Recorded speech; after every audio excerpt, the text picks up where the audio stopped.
જે તો નકરી સાડીઓ જોઈ જોઈને બધાના મગજ તપી ગયા હરખાઈના. તો જય શ્રી કૃષ્ણ અને જય માતાજી બધાને. તો હું છું તમારી બધાની પ્રિય આરુ અને સ્વાગત છે ફરી એક આપણા નવા મિની બ્લોગમાં.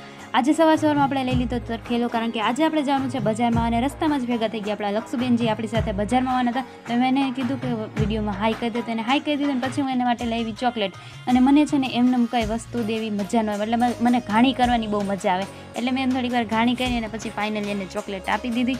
અને બસ પછી અમે પહોંચી ગયા મસ્ત મજાની સાડીની દુકાને, જ્યાંથી અમારે 3 કે 4 સાડીઓ લેવાની હતી. એટલે મામી, નાની અને મમ્મી જોતા હતા અને પછી એ દુકાને મેળ ન પડ્યો એટલે અમે પહોંચી ગયા બીજી દુકાને, જ્યાં પણ મમ્મી અને નાની સાડીઓનો ઢગલો કરાવીને બેઠા હતા. અને હવે બસ જો એક પછી એક સાડી જોતા હતા. સાડીઓ જોઈ જોઈને હેને મગજ તપી ગયા હતા બધાને, એટલે ઠંડા કર્યા ને એટલે બધા લીંબુ સોડા પાઈ દીધી. અને હેને આપણને લીંબુ સોડા ન ભાવે એટલે આપણે હેને ફ્રૂટી લઈ લીધી. ફ્રૂટી પીને પછી પહોંચી ગયા ત્રીજી કે ચોથી સાડીની દુકાને, જ્યાં પણ અમારે સાડી જ લેવાની હતી. એટલે બસ જો મમ્મી ત્યાં પણ જોવાનું ચાલુ કરી દીધું અને ત્યાંથી એને અમારે કેટલી બધી સાડી લેવાની હતી.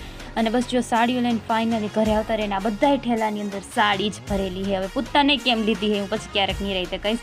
અને 2:30 વાગે અમે ઘરે આવ્યા, જમવાનું બપોરા અમારા બાકી હતા. 2:30 વાગે આવીને પછી અમે બપોરા કર્યા. અને બપોર પછી અમારા ડીમ્બુબેનને એને એક વિડીયો શૂટ કરવો હતો.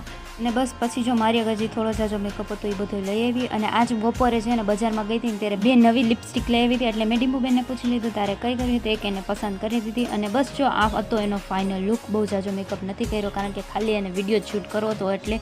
અને બસ જો આ હતો એનો થોડોક અમથો વિડીયો. અને બસ કંઈ નહીં, જો વિડીયો શૂટ કરીને અમે આવતા રહ્યા હતા અંદર. અને બસ કંઈ નહીં, આજનો મિની બ્લોગ કંઈક આવી રીતે છે. તો આઈ હોપ સો તમને આજનો મિની બ્લોગ ગમ્યો હશે. જો ગમ્યો હોય તો લાઈક, કમેન્ટ, શેર, સબસ્ક્રાઈબ કરવાનું ભૂલતા નહીં. અને ઇન્સ્ટાગ્રામ પર જોતા હોય તો ફોલો કરવાનું ભૂલતા નહીં. હું મળીશ તમને એક નવા મિની બ્લોગ સાથે. ત્યાં લગી બધાને બાય બાય.